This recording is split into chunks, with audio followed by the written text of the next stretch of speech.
Let's get cracking with this very simple garlic bread. So start with 1.5 cups of self-raising flour and 1 cup of yogurt. I've used both Greek and plain yogurt in this, and they both work perfectly well. Give it a really good mix. If you feel like the dough needs more flour, just keep doing what I do and keep adding just a tablespoon of flour until you get the consistency where you can knead it with your hands and it won't stick to the palm of your hand.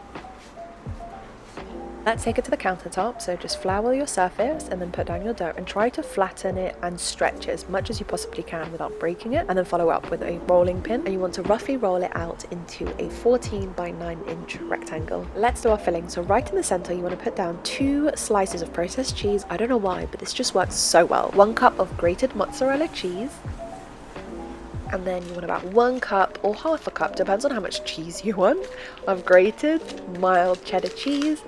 And then about 2 tablespoons of pecorino cheese. You can just use parmesan as well. Then we're going to fold it like an envelope. So you want to take one side and fold it over the cheese. And then take the opposite side and fold that over, making sure that they stick well. Then you want to take the 2 ends and fold them over. Press down firmly and then turn it around.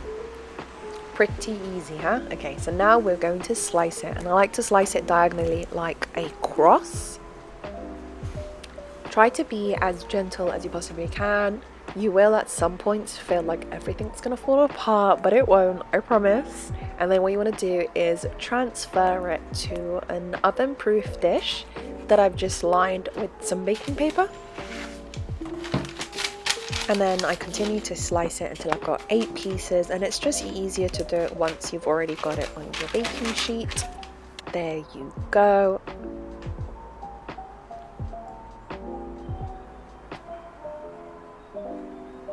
You want to brush the top with some milk,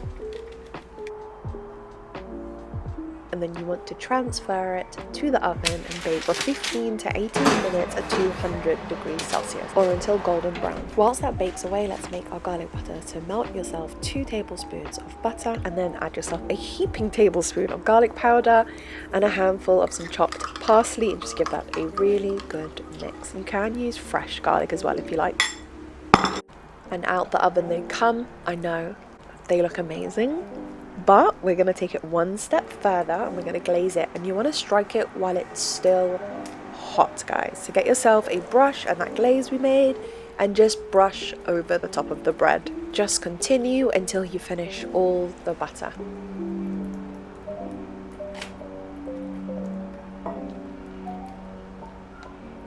I'm sprinkling a handful of sea salt on the top. They're pretty, they taste nice, and we didn't salt the dough, so I like the salt to come from the outside rather than the dough itself, and just wait for it.